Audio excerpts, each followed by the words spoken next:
Gloria locked the conference room door and slid the blank authorization across the table. "Sign it, or I'll have you disbarred for fraud by Monday," my mother said. Through the glass walls, my sister raised a champagne flute to her wealthy investor. Nobody in that crowded ballroom was coming to help me. I didn't raise my voice. I just looked at my watch and waited for the heavy brass handle to turn. The certified extract was already sitting in my bag. Gloria smiled, thinking she had finally trapped me. She had no idea the person about to open that door was going to destroy her entire empire with a single microphone. Before I show you what happened when the handle turned, tell me where you're listening from today. Let me know I am not alone. Because to understand that locked door, we have to go back 14 years.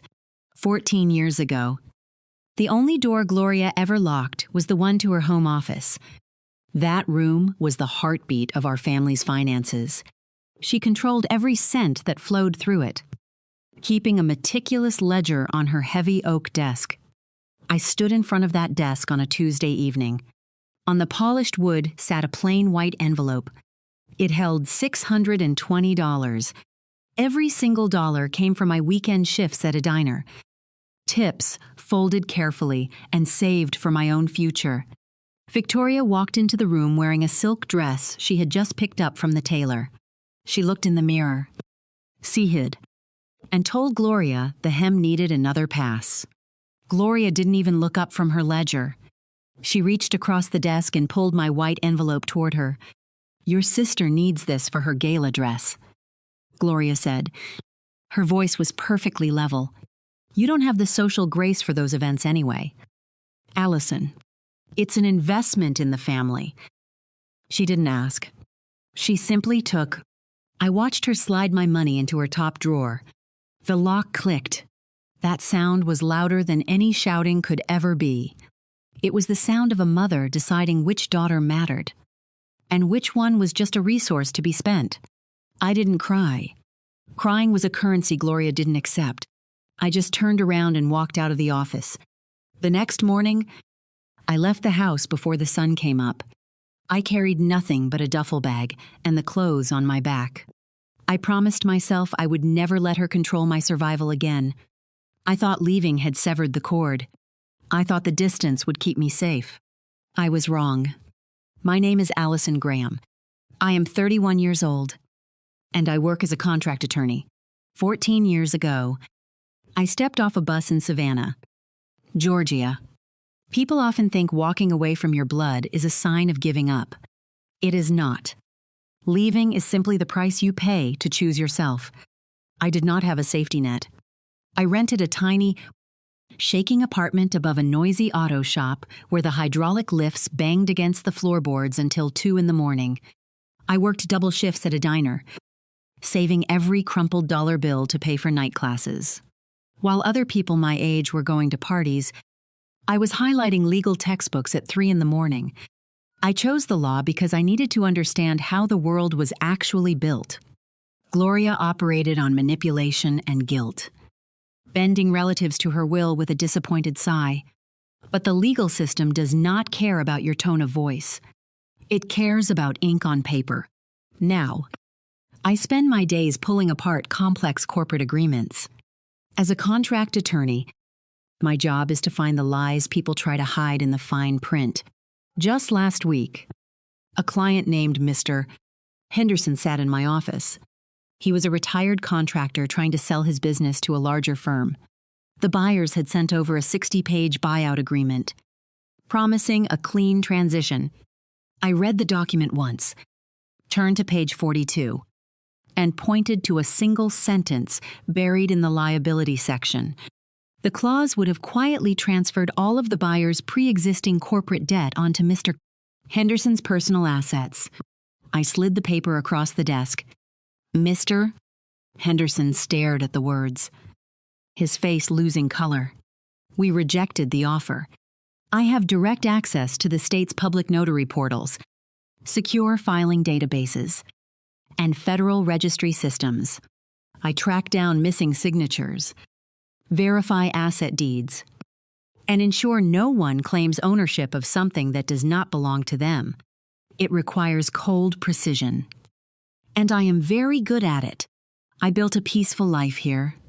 My name is on the brass plaque outside my office. I have not spoken to Gloria or Victoria since the morning I left. But peace is a fragile thing when you share blood with people who view you as a resource. Every single month, on the 15th, I sit at my own oak desk. I log into the secure monitoring systems and pull my full credit report. I review every open line. I check every inquiry. I do not do this out of financial paranoia. I do this because I remember exactly who raised me.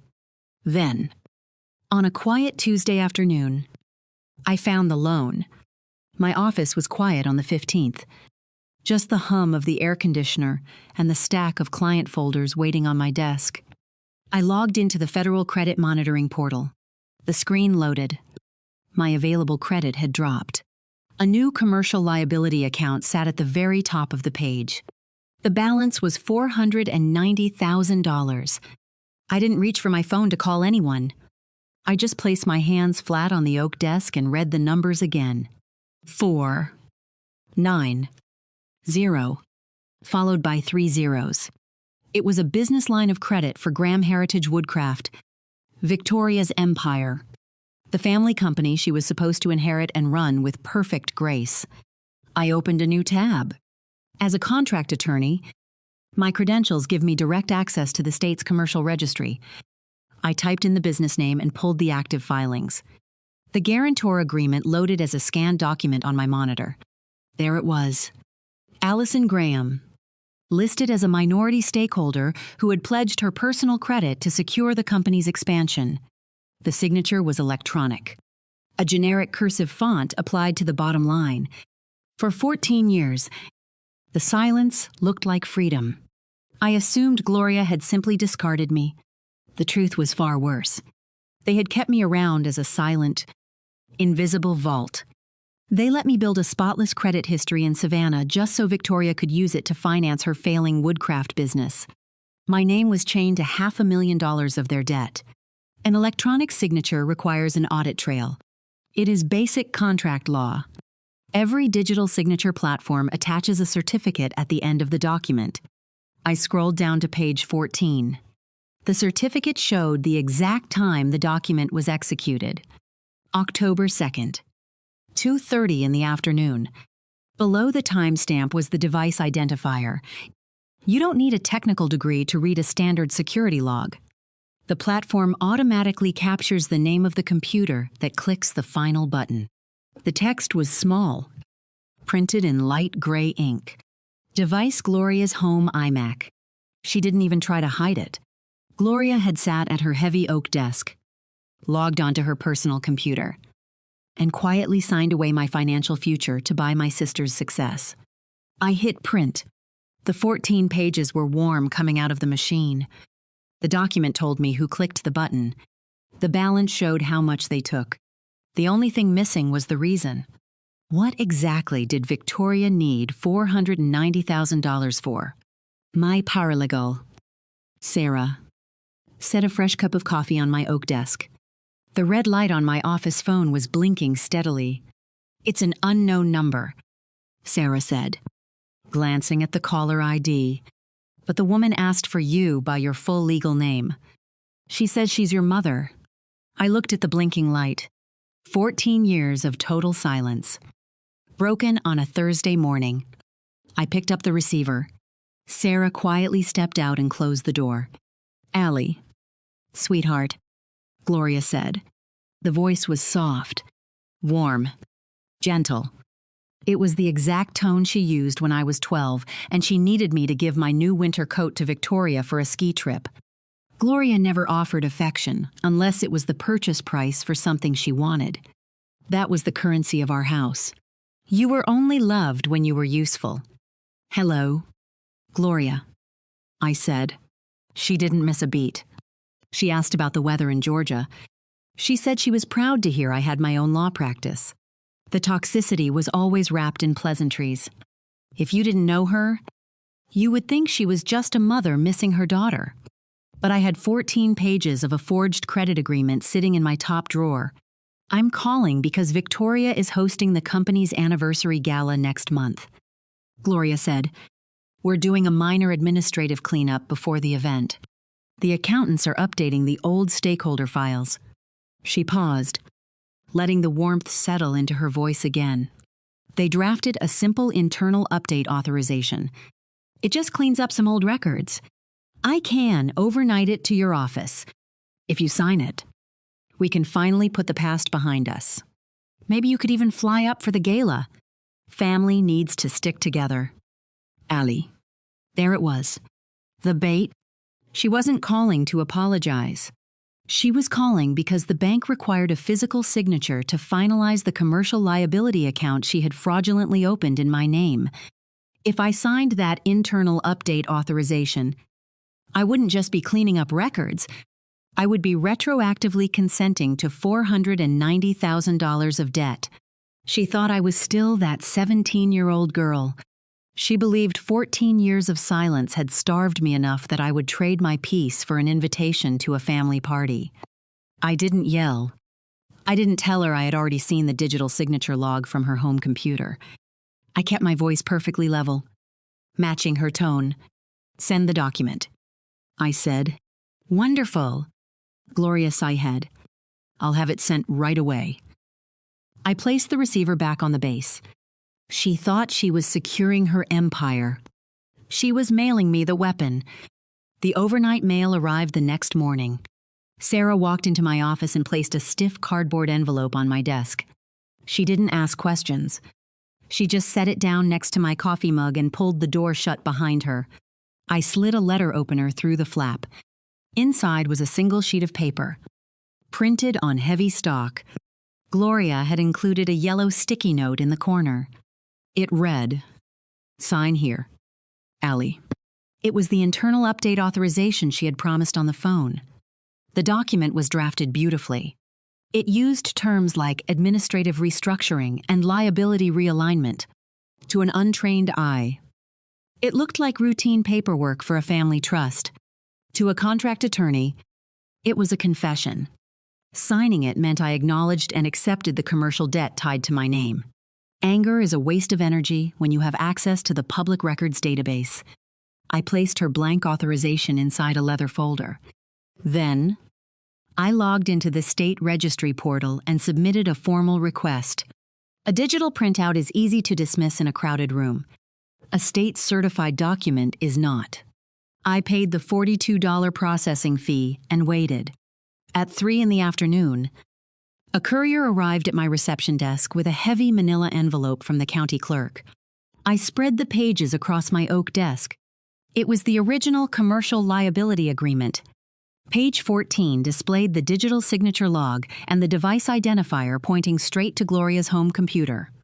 But this copy was different. The bottom right corner of the final page bore the raised red seal of the state registry. You can feel the ridges of the seal when you run your thumb over it. That physical stamp turns a piece of paper into a legal absolute.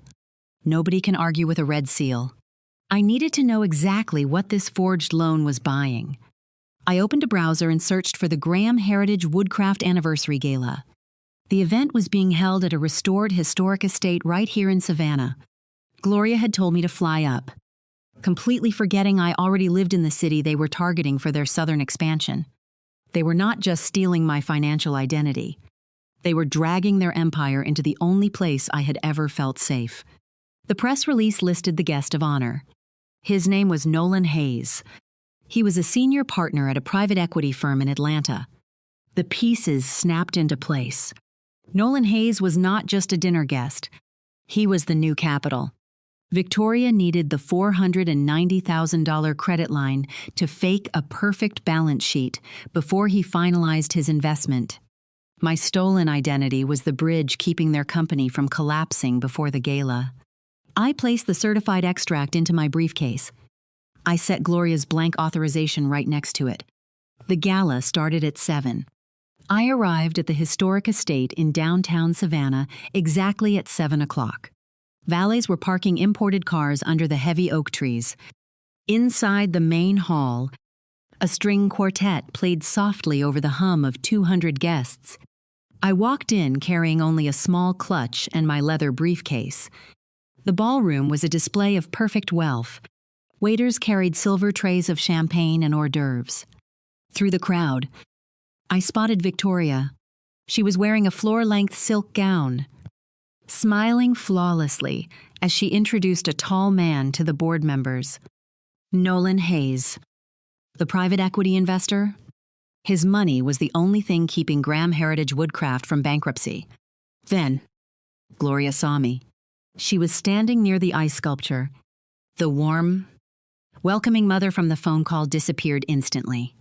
Her jaw tightened. She walked straight toward me, ignoring the guests in her path. She grabbed my elbow. Her grip dug into the fabric of my sleeve. "What are you doing here?" she hissed. "I came to deliver the paperwork," I said. She didn't let go. She pulled me out of the main hall, down a quiet, carpeted corridor, and shoved me into an empty venue planning room. Gloria locked the conference room door and slid the blank authorization across the table. "Sign it, or I'll have you disbarred for fraud by Monday," my mother said. Through the glass walls, my sister raised a champagne flute to her wealthy investor. Nobody in that crowded ballroom was coming to help me. I have the company accountants on standby. Gloria continued, tapping the paper. "If you refuse to sign this, we are filing a police report. We will tell the ethics board you used your legal background to manipulate our business accounts. You will lose your license. Allison, you will lose your practice." She thought she had trapped me. She was using financial exploitation to force my compliance, assuming I was still the teenager who would do anything to keep the peace. I didn't raise my voice. I just looked at my watch and waited for the handle to turn. I unclasped the leather flap of my briefcase. I pulled out the 14-page document and placed it directly in the center of the table, covering her blank form. The raised red seal of the state registry caught the overhead light. Gloria looked down, her confident smile fractured. "What is that?" she asked. "That is the electronic signature log from the state portal," I said. "It proves the $490,000 loan was executed from your home computer." She reached for the paper, but she was too late. A tall shadow fell over the frosted glass of the conference door. Nolan Hayes had walked away from the champagne to find a quiet place for a phone call. The heavy brass handle clicked. The door swung open. Nolan stepped inside, stopping abruptly when he saw us. The silence in the small room was deafening. He looked at my mother's pale face, and then his eyes dropped to the heavy document with the red state seal sitting on the table. Chapter 7, The Microphone. Nolan Hayes did not ask for an explanation. He picked up the 14-page document from the center of the conference table. His eyes scanned the digital signature log on the last page, then rested on the raised red seal of the state registry. As a senior private equity partner, he read fraudulent paperwork for a living. He knew exactly what he was holding. Gloria stepped forward, her voice suddenly soft and accommodating. "Nolan, this is just a minor family misunderstanding. My daughter is confused about a restructuring file." Nolan didn't look at her. He didn't say a word. He just folded the certified extract, turned around, and walked out the door. I followed him. Gloria hurried behind me, her heels clicking sharply against the hardwood floor. The ballroom was still humming with conversation and the soft music of the string quartet. 200 people were drinking champagne, celebrating the expansion of Victoria's empire. Victoria was standing near the front, adjusting her silk gown and waiting to give her welcoming speech. Nolan bypassed the crowd. He walked straight up the 3 steps to the small stage and stood behind the podium. He leaned toward the microphone. "May I have your attention? Please." His voice echoed through the speakers. The string quartet faded out. The conversation stopped. 200 faces turned toward the stage. 10 minutes ago, I was prepared to announce a major capital injection into Graham Heritage Woodcraft. Nolan said, His voice was completely flat. That will not be happening. I am invoking the emergency fraud clause to freeze all pending disbursements immediately. A low murmur rippled through the room. Victoria's face went entirely blank. The financial collateral presented for this expansion was secured through identity theft. Nolan continued. He looked directly at the crowd, raising the document in his hand. The guarantor listed on the bank filings is Allison Graham. She did not authorize the account. The loan was forged by the current ownership of this company. He cleared my name in front of every board member, relative, and competitor in the room. He didn't just expose the debt, he exposed who Victoria and Gloria really were. Victoria lost her funding, her reputation, and her inheritance in a span of 40 seconds. Gloria lunged up the stairs. She grabbed the edge of the podium, her knuckles turning white. She reached for the microphone. "This is ridiculous," Gloria said, her voice overly bright, desperate to spin the narrative. "Please, everyone, this is merely an administrative error, a paperwork oversight between family members. We are handling it internally." She didn't apologize. She didn't confess. She tried to pivot, relying on the same social grace she had used to control our family for decades. But Nolan didn't argue with her. He simply held up the state-certified extract so the front row could see the heavy red seal. The state registry does not make administrative errors on $500,000 loans. Nolan said. Gloria's physical control shattered. Her hand began to shake violently against the wooden edge of the podium. The diplomatic smile froze on her face, twisting into a breathless gasp as her chest heaved. She turned her head wildly, looking for Victoria to back her up. Victoria looked at the investors staring at her, then looked at Gloria, slowly, unconsciously. My sister took 2 steps backward. She abandoned our mother right there on the stage. I stood at the back of the room and watched the empire collapse. I didn't raise my voice. I didn't gloat. The truth was loud enough on its own. The money was gone. The reputation was dead. Nolan Hayes didn't just speak into the microphone. He enforced it. Before he even stepped off the stage, he invoked the emergency fraud clause in his firm's term sheet. Every cent of pending disbursements to Graham Heritage Woodcraft was frozen on the spot. He cut off the cash flow before Gloria could even formulate a new lie. The police arrived at the historic estate 40 minutes later. They didn't use sirens. They walked in quietly through the side doors with notepads. I handed the lead detective the state-certified extract. Gloria tried her best to call it a family misunderstanding. But the detective just looked at the raised red seal. Gloria's home office. The room where she once locked away my $620. Was raided by financial investigators the following week. She is currently awaiting trial for federal wire fraud and identity theft. Victoria wasn't charged with the forgery, but she lost the only thing she valued. The creditors seized the Woodcraft empire 3 weeks later. Victoria tried to call me once, leaving a frantic voicemail blaming me for ruining her life, completely ignoring the fact that she was perfectly willing to let me carry her debt. The last I heard, the Golden Child was working as a shift supervisor at a retail chain, drowning in vendor bills from a gala she could never afford. I drove back to my quiet office on a Monday morning. Sarah had left a fresh cup of coffee and a stack of client folders on my heavy oak desk. Everything was exactly where I left it. The brass plaque on the door still carried my name. I sat down in my leather chair and pulled the first file forward. It was a standard commercial lease agreement for a new client. I picked up my favorite black pen and lowered the tip toward the signature line. Then, I stopped.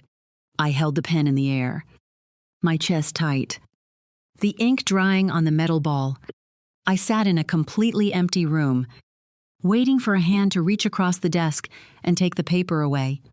Gloria is facing federal prison, and Victoria's empire is gone. But even now, with every contract I sign, my hand still pauses over the ink. bracing for a family that only ever saw my name as a blank check. Commentary block. Nguidzund. I know exactly what you were screaming at your screen right now. You were yelling. Why did she wait in that locked room? Why didn't she just yell at her mother and storm out before Nolan even opened the door? It is incredibly frustrating to watch someone stay completely silent when they have every right to scream. But when you grow up as the scapegoat in a toxic family system, you learn a hard truth about intermittent reinforcement.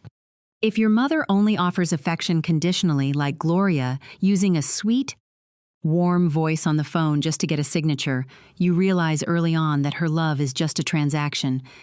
You grow up starved for those tiny crumbs of approval. Allison didn't scream because screaming is a currency narcissists understand perfectly. It gives them something to react to. It makes you look unstable and dramatic, which is exactly what Gloria wanted to tell the police to ruin Allison's career.